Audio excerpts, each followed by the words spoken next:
Excuses are like potato chips. You can never have just one. It's very annoying.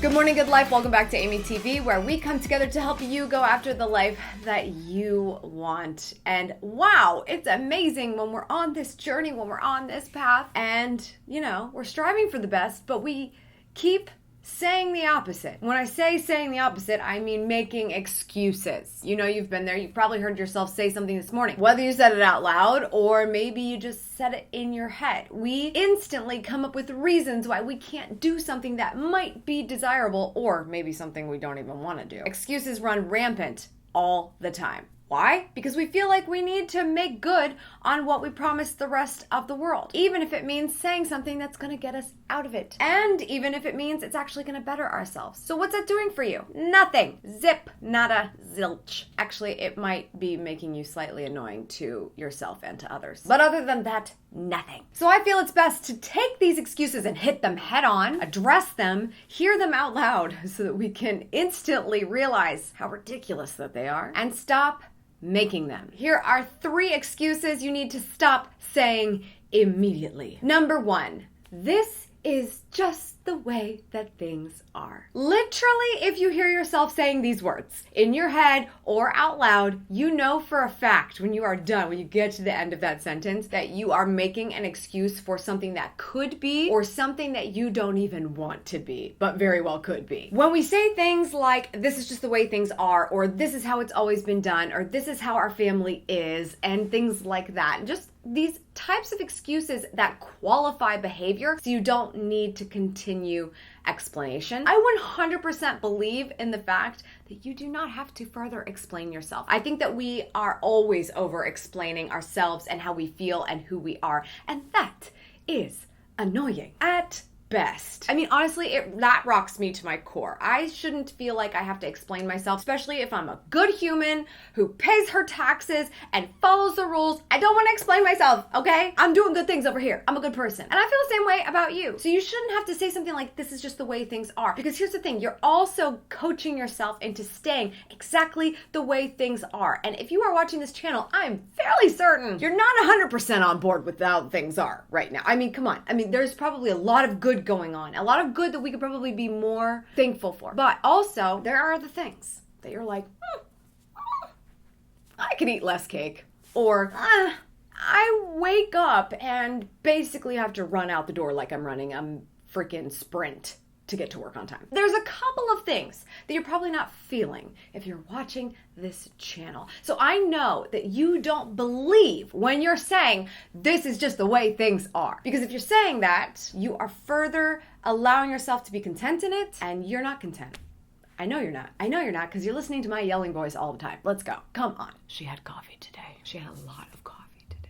She needed a lot of coffee today. Instead of saying something like, this is just the way things are, or this is how it's always been. Whether you're talking to someone else or not, maybe if you're talking to someone else, you don't need to say that, and you don't need to say anything else. But if you really want to convince yourself otherwise, if you really want to convince yourself this is not vocabulary that you want to use anymore, maybe try saying something like, I don't know if this is the right way for things to be, but it's something I think about a lot and would like to learn more about. I mean, that's very arbitrary. I think we can all get on board with that. It doesn't mean you're going to absolutely take action right now, but it does mean that you would be willing to know something. And maybe that thing that you find out, the way things could be, is something that you know now or could know and can't unknow. I feel like that has been the epitome of everything that has changed in my life. Is there's been a moment where there was something that happened that I couldn't unknow. And by not being able to unknow it or unhear it or unsee it, I had to take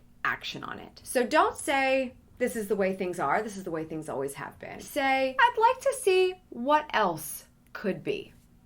and let it go from there. The second excuse is I don't have accountability. There's likely a lot of people who follow me on this channel who are very excited about the opportunities that could be with stuff that we talk about. The potential of calendar blocking, the potential of waking up early, the potential of being a little bit more confident or trying new things. But they feel that the way they're programmed, the way that they are, is that they need accountability. And usually when we say that and we're like, I don't have any accountability, I just don't have it, we're making a decision about exactly what that accountability needs to be, what it needs to look like, who it needs to be. A lot of times it's a who, right? And so we blame in saying, I don't have any accountability. We're usually also blaming at the same time people around us, circumstances around us, things that have always been the case, right? And we say, well, I want to go on a diet, but my significant other is always bringing home sweets or always has the fried chicken when they walk in for dinner, and it's impossible, and they are not a good influence on me, etc. Very easy to blame and also classify it as, you know what, I don't have accountability. And because I'm a person who's programmed to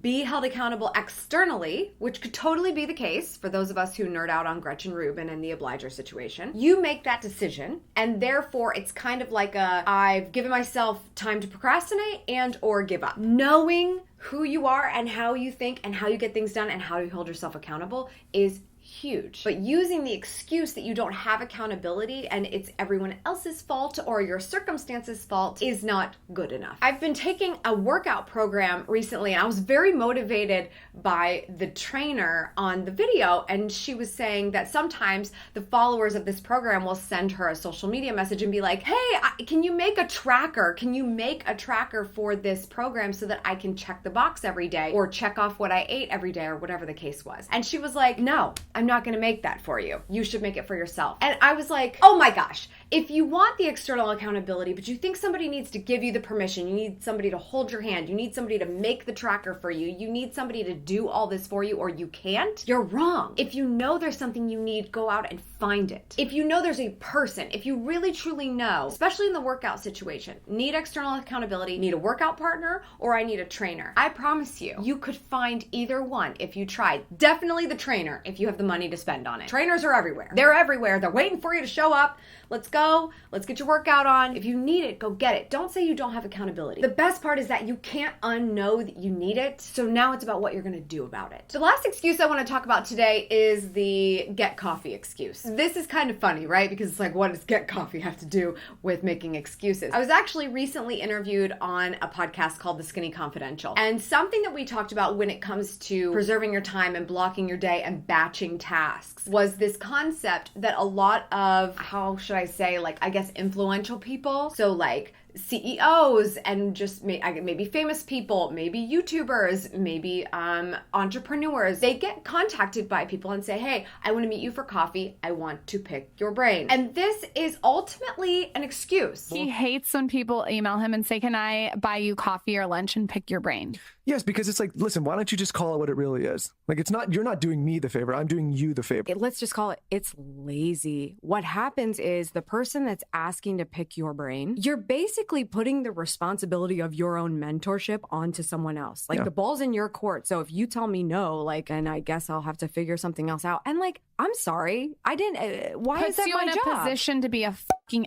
asshole too. It's like, what are you supposed to say? This ended up being a really hot button topic with their community. The conversation that we had ended up getting a lot of DMs up their way, you know, talking about how can you possibly motivate us every single day on this podcast to seek out the help that we want to make the difference that we want. And yet also tell us in the other side of your mouth, do not ask someone for coffee. It is ultimately a waste of time. And the reason for that, I wanted to take my own opportunity to explain it because I think that they've had to explain it quite a bit on follow-up episodes of their show. The reason is that I want to get coffee with you is an excuse because you're ultimately taking the fact that maybe this person is the ultimate accountability for you, right? If you just got one meeting with them, just one, and you had a moment with them and they got to kick you in the butt directly, personally, then you would make the difference, right? But you also are making an excuse because you don't actually have a plan whatsoever. You just know, maybe you do, but hear me out. You just know that this person knows something that you should know. You know this person could tell you something